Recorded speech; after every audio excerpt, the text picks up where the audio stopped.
Well, it's a live look at downtown Manchester, New Hampshire. A lot of people worried that there'd be a lot of white stuff in the air right about now, depressing turnout, but that did not turn out to be the case. In fact, the Secretary of State in New Hampshire believing we will have record turnout when it's all said and done. Polls closing in most of the state as early as 45 minutes from now. The balance closing at 8 o'clock after that. And it's going to be huge numbers. But this segment, we're going to pivot from the Republicans and take a look at the Dems. Bernie Sanders, obviously, being right across the border as a Vermont senator, holding a solid lead over Hillary in New Hampshire going in today. Real clear politics average of composite polls. It's got Bernie up by double digits, as you can see. But both candidates confident as they campaign in the 11th hour in the Granite State. I love this process. I love this primary. I so respect the people of New Hampshire and the role that you play and how serious you take it. So I'm feeling great. In Iowa, we started off 40, 50 points behind. We ended up a virtual tie. New Hampshire, we started 30 points behind, and I think we're going to do just fine. All right, let's go back to Andrew in Manchester. He's been out and about all day talking to voters on both sides of the aisle. And Andrew, the really compelling part of this has been, and we spoke about this with Nita Lowe, a good friend to Secretary Clinton, the female vote, and especially the younger female vote, how it's not only breaking for Sanders, but by unbelievable margins. I'm curious if you saw any of that today. Not exactly from the people that we talked to. There was some aspect of that, but it does seem to break on age lines. And in some of the people that I've been talking to, not voters, but rather some politicos, as it were, seem to think that it may rest not just on an age differentiation, but also on a definition of gender, that the definition of gender is more fluid and so more liberal and accommodating for those who are, let's say, under 40, which would lead them, particularly female voters, towards a Bernie Sanders, as opposed to the more traditional roles that gender plays, and those voters would go towards Hillary Clinton, in particular the 40 and overs. One other interesting note on the Democratic side, we heard from each of the candidates, and they're both confident. This is really going to be an expectations game and how they match expectations.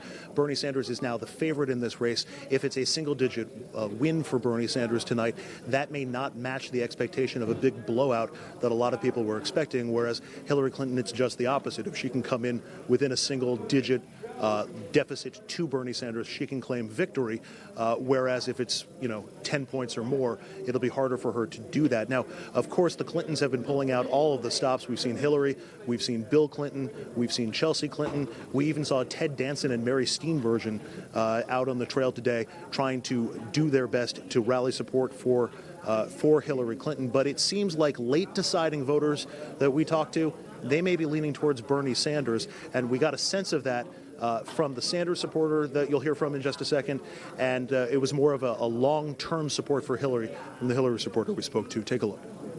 He's the best man for the job. I like her. I liked her in the last election too, but it seemed like a lot of people don't like her. I don't know. I just like her. I think that she would be good for us. I don't really like Hillary, so that's all. I think he's for the people, and he speaks to everyone in around the country.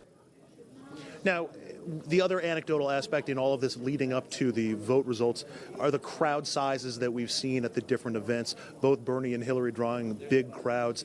The Sanders contingent tended to be a little bit bigger and a little bit more enthusiastic at the different places that we saw. He even had a big concert last night. He really is playing towards that youth vote. So you mentioned gender rich as being one of the differentiating factors. I really think it's going to come down more to age, and obviously we'll see in the numbers tonight, but the voters under 40 look like they're going for Sanders, voters over 40 going for Hillary Clinton. Are there enough Bernie voters under 40 who actually show up to the polls tonight? We'll see. I mean, the expectation is that he's got enough of those, plus some additional supporters as well, and of course the hometown advantage. Rich?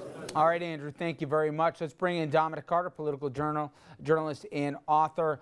And Dom, a few things. One thing from the exit polling we're getting, income inequality, a huge issue for Democrats that are voting.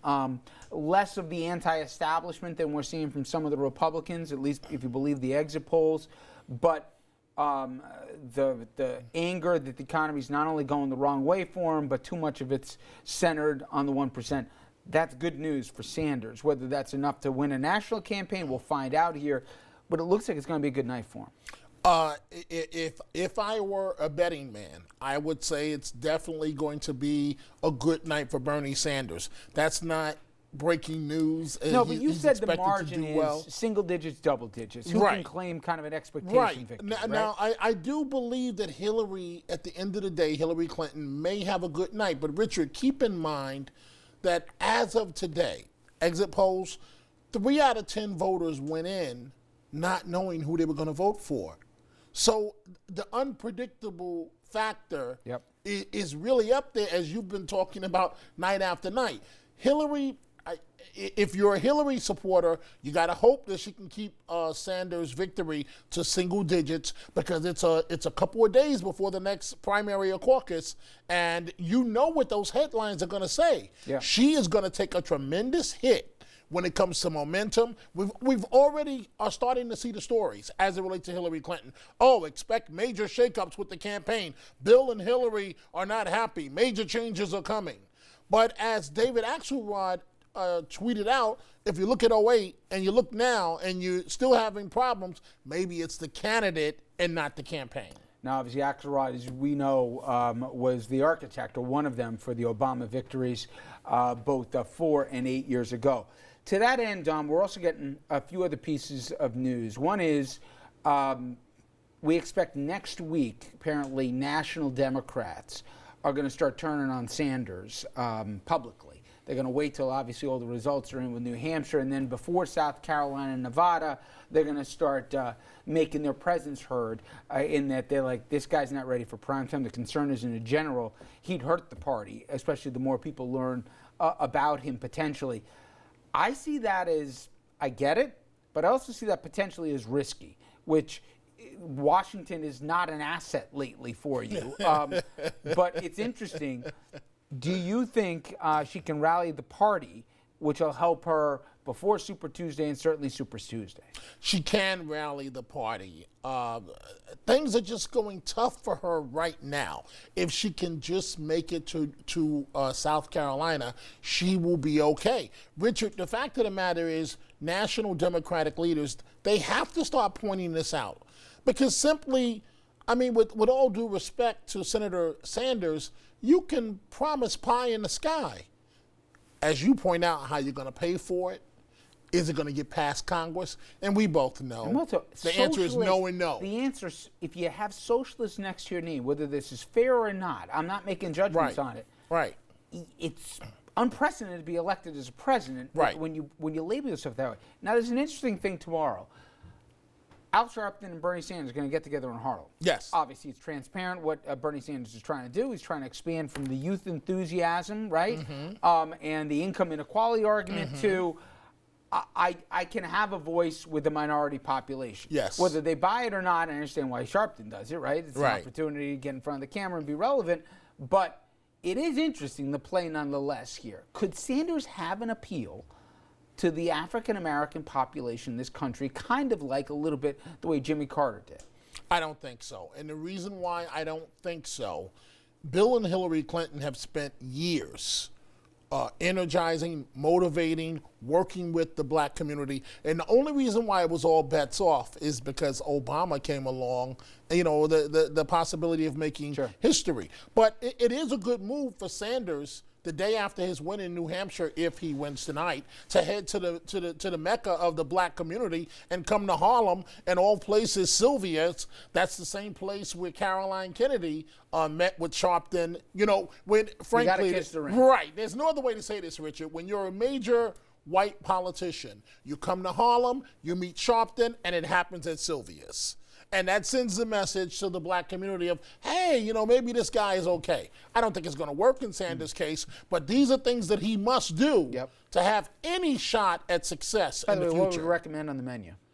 What I recommend, well, remember, I've got to be careful what I eat. Yes. But recommendations for when we go, Yeah. we're going to have a little bit of collard greens, and we're going to have some macaroni and cheese, maybe some baked chicken. All right, fried chicken. And Larry said ham steak's not bad there. Yes.